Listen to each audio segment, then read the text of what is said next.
My name is Victoria, and I'm a 37-year-old woman living with my mother in my parent house. My life hasn't turned out quite the way I imagined, but I am proud of the choices I've made, especially when it comes to taking care of my mom. 5 years ago, my mother went through a serious health crisis and had to have heart surgery. There was even a time when we were told to prepare for the worst, but thankfully she pulled through. She's had a remarkable recovery and is still with us today. She visits the hospital every 3 weeks for checkups and takes her medication daily, which helps her stay healthy. She's also committed to exercising, which has made a huge difference.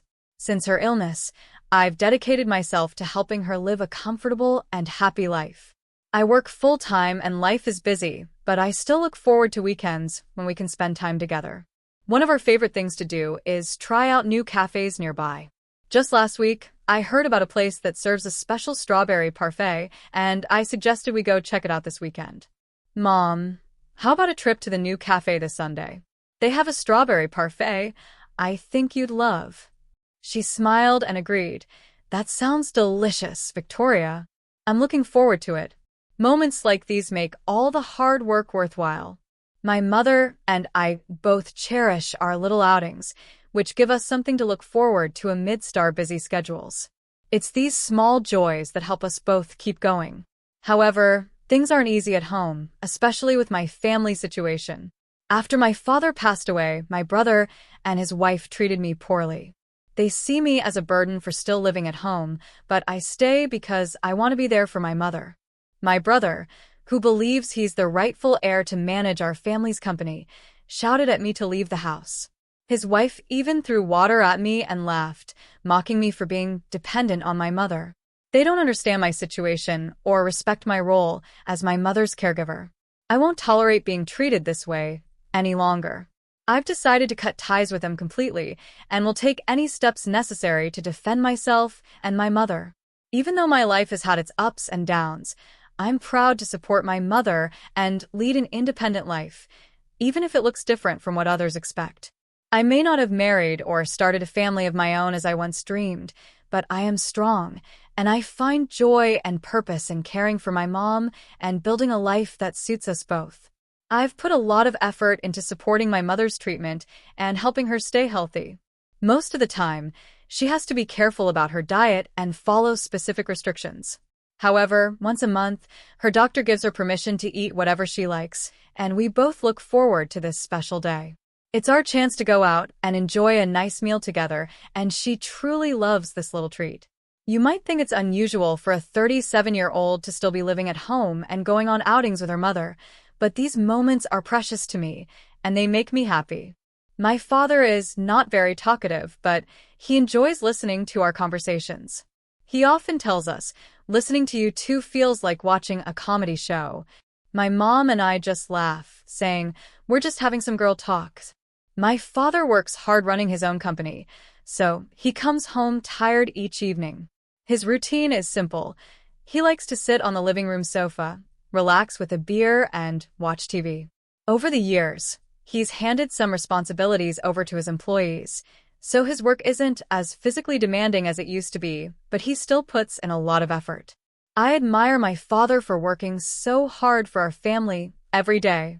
Recently, I've noticed he's been having days where he doesn't feel well, and given his age, it wouldn't be surprising if he started thinking about who should take over the company. One day, I asked him, "Dad, are you thinking of letting Dylan take over the company? You seem really tired lately." My father looked serious and replied, "I would never hand it over to Dylan. I'd rather give it to someone else than let him run it." My older brother, Dylan, is 3 years older than me, and while I thought he'd eventually take over, my father feels differently. They have a tense relationship, and it's been that way since my brother became an adult. My father believes that if Dylan managed the company, it would go downhill fast. He doesn't just lack business sense, he's also careless with money, my dad said, clearly frustrated. Curious about their strained relationship, I once asked my mother about it. She explained that during Dylan's college years, he had some serious financial issues. At that time, our family's finances were tight, and the company was just starting to grow. It seems my brother made some unwise decisions that still bother my father to this day. Though I don't know all the details, I understand my father's concerns. It's tough watching him struggle with the idea of letting go of his company, but I trust he'll make the right decision when the time comes. I decided to go to a less expensive public high school to help ease the financial burden on our family. Meanwhile, my older brother, Dylan, attended a private school, which was much more costly. He didn't work part-time like I did to help out. Instead, he spent his time having fun, without much responsibility. Even as an adult, my father asked Dylan multiple times to help with the family business, hoping he would take some interest. But Dylan always refused, saying, "Why should I help out with a failing company? You started it, so deal with it yourself." Dylan didn't just refuse to help. He even used the company's money for his nightlife and personal expenses, and eventually, he became hard to control. My parents tried to hide this from me, but over time, it was clear that they were struggling with Dylan's actions. My mother once shared, "I don't understand why Dylan turned out so selfish. We raised both of you the same way, and we didn't spoil him in particular." She looked sad as she spoke, and I could tell it hurt her deeply. Dylan, now 40, has recently announced he's getting married to his girlfriend, who is 6 years younger than him. They've been together for a while, and just last week, he called me to let me know he planned to bring her over to introduce her to the family. But instead of calling our parents directly, he called me. Next week, I'm bringing my girlfriend over to meet everyone. It's a serious visit, so the house should be clean. Make sure Dad and Mom know we're coming, and tell them to tidy up, he said bluntly. I was surprised he didn't want to speak to our parents directly. Why are you telling me this? Why don't you talk to them yourselves? I asked, but he ignored my question. Despite feeling frustrated, I told my parents to avoid the surprise of an unexpected visit. Dylan is coming next weekend with his girlfriend for a marriage greeting, I told them. He could have said it himself instead of asking me, but he hasn't changed a bit. My parents sighed, and there was a long silence. Despite everything, they hoped that if the marriage went well, Dylan might visit less often and spend less money. Let's prepare for this meeting as if it were the last, my father said firmly. When the weekend came, Dylan arrived with his fiancée. He walked in and said casually, "It's been a while. Sorry I couldn't get in touch sooner." My parents and I welcomed them, trying to make the best of the situation, even though Dylan's attitude hadn't changed. "Victoria probably told you, but I'm getting married to my girlfriend," Dylan said casually. Then his fiancée, Joanna, introduced herself. "Nice to meet you, I'm Joanna. Please remember me," she said, looking smug. She was dressed in a short skirt with heavy makeup, and her attitude felt anything but respectful.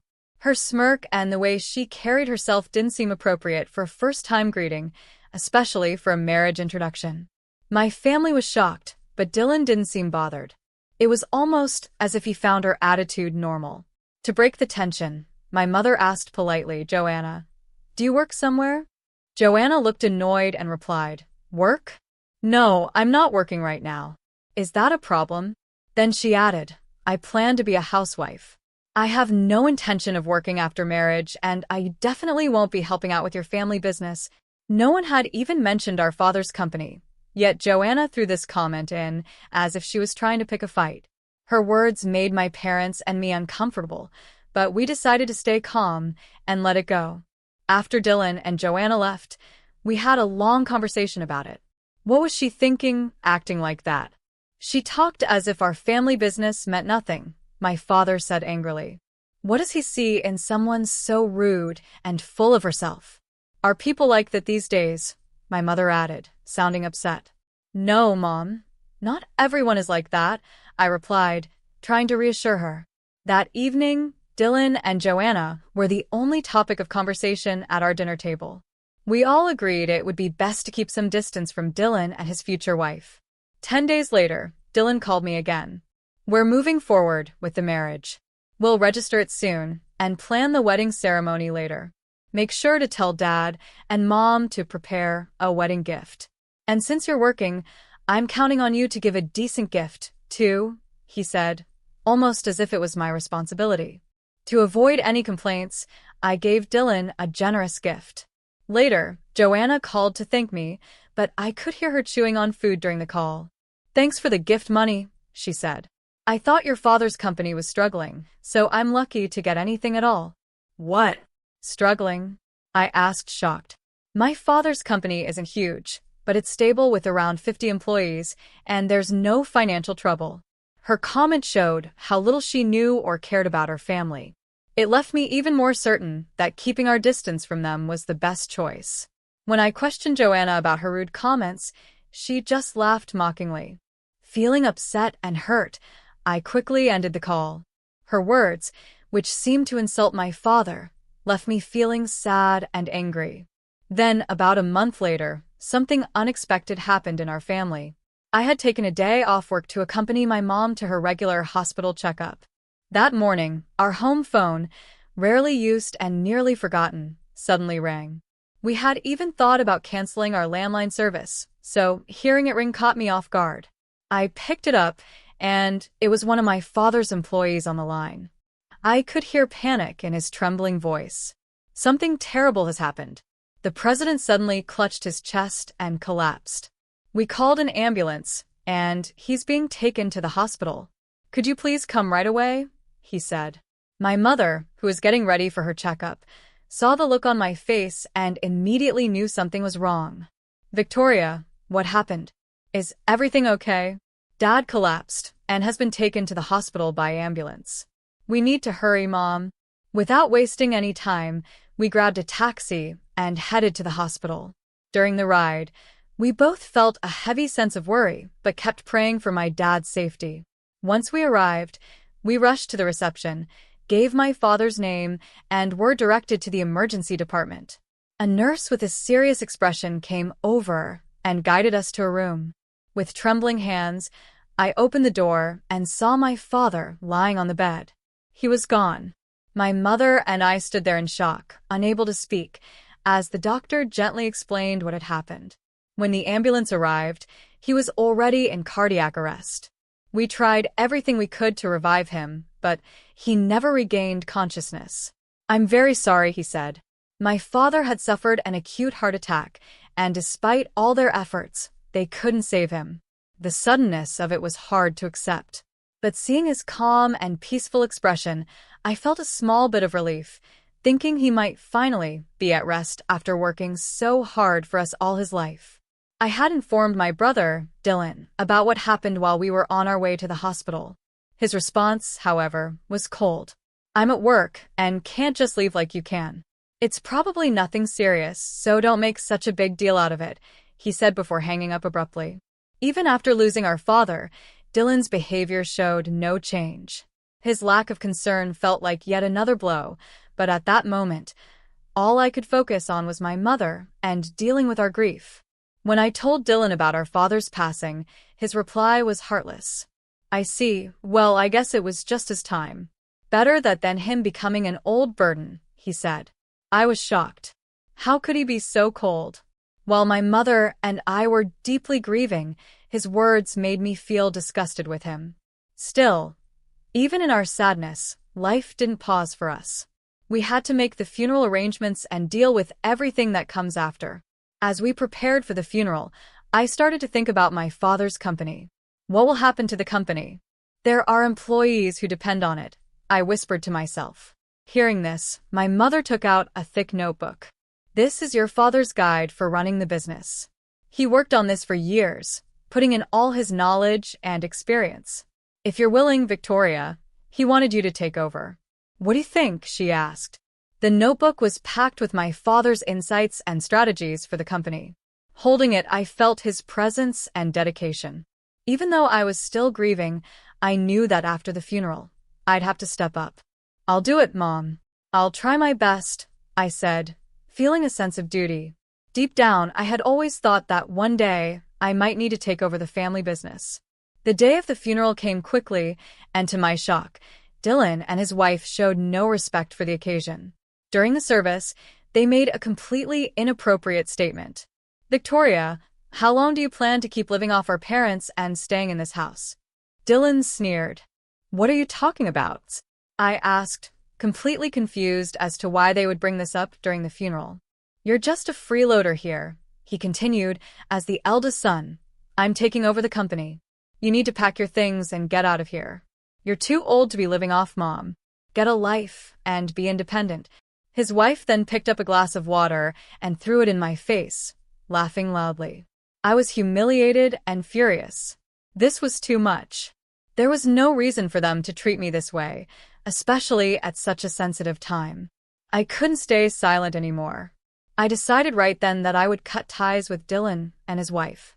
I couldn't let this disrespect continue. Fine, I'll leave this house, I said, determined to move forward on my own terms. I knew I would take on my father's legacy and prove that I didn't need them. When I told Dylan and his wife that I would be moving out, they looked almost too happy about it. Great. Now the company and the house will be ours, Dylan said, smiling. And with Mom living with us, we can take care of her pension too. That's right, Dylan. You'll be the president, and I'll be the president's wife. We'll be rich, his wife added with excitement. I watched them talk about their future, feeling disgusted. But I decided not to tell them that my father had actually chosen me to take over the company. I kept quiet, thinking it would be best to reveal the truth after the funeral. Pretending to be upset, I packed my bags and left as they had demanded. At the funeral, Dylan couldn't resist showing off. He spoke to my father's employees and said, "From now on, as the eldest son, I'll be taking over the company. I hope you'll support me." He ignored the sad atmosphere and made it all about himself. My mother, seeing this, sighed in disappointment. She could hardly believe his lack of respect. Dylan and his wife had no idea what was actually happening. After the funeral, I had to handle a lot of tasks related to the company, so I stayed busy. During this time, I noticed my phone had over 100 missed calls and messages from Dylan. I finally decided to answer the next call. "What did you do?" Dylan yelled. "I went to Dad's company, and they told me that his daughter is the next president. I quit my job thinking I would take over. How could you keep this from me?" His words were jumbled, and he sounded shocked and angry. He had confidently gone to the company to introduce himself as the new president, only to be told he wasn't in charge. The employees apparently weren't welcoming him, and he was furious. "Dad would never leave the company to someone like you, who only thinks about himself," I replied calmly. "And I heard you and your wife have big gambling debts. That's no secret." Dylan was stunned. What? How do you know that? "I never told anyone. When I left my previous job to take over my father's company, a former boss had advised me, when you have family involved, especially one with money troubles, it's wise to check their background." Taking his advice, I had done some digging and learned that Dylan and his wife were indeed deep in gambling debts. It was clear that my father's choice to leave the company to me had been the right one. Dylan's actions showed he only cared about himself, and I was determined to protect what my father had built. "I had you and your wife investigated," I said firmly. "How are you planning to pay off those huge debts? Were you hoping to use Dad's money? Is that why you wanted to kick me out and move back home? That's incredibly selfish." Dylan was stunned and speechless. His debts, along with his wife's, had grown to an enormous amount. But I was determined that they wouldn't touch a penny of what Dad left behind. Dad's last wish was for me to take over the company, and soon the lawyer would confirm it through his will. I told Dylan, "The will is already set, and you won't be receiving any money." What? "That's a lie." Dylan's panic came through the phone. I couldn't help but feel a sense of satisfaction. Then, his wife grabbed the phone and started yelling at me. "How could you be so heartless? Your brother is suffering, and as his sister, you should help him. You're the worst."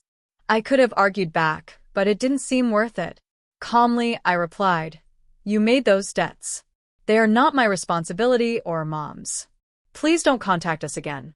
Your choices now are to work hard to pay off your debt or declare bankruptcy. Good luck." Before I could hear more of her yelling, I ended the call. Now, Dylan and his wife would have to face the consequences of their choices. They had depended on Dad's money and ignored the importance of family, and now they would have to deal with their debts on their own. A few days later, I found more messages from them on my answering machine, but I ignored them. They had started working at a new factory job, but from what I heard, they were arguing constantly, and a divorce seemed likely. I was relieved, and I had no intention of letting them interfere in my life or in the business that I was now in charge of. From here on, I planned to fully focus on growing the company as Dad had wanted. My decision to cut all ties with Dylan and his wife was final. I felt a sense of peace, knowing that I had taken control of my life and respected my father's wishes. In the end, I found my own form of closure. They had to live with the outcome of their actions, and I could finally move forward, knowing that my father's legacy was in safe hands.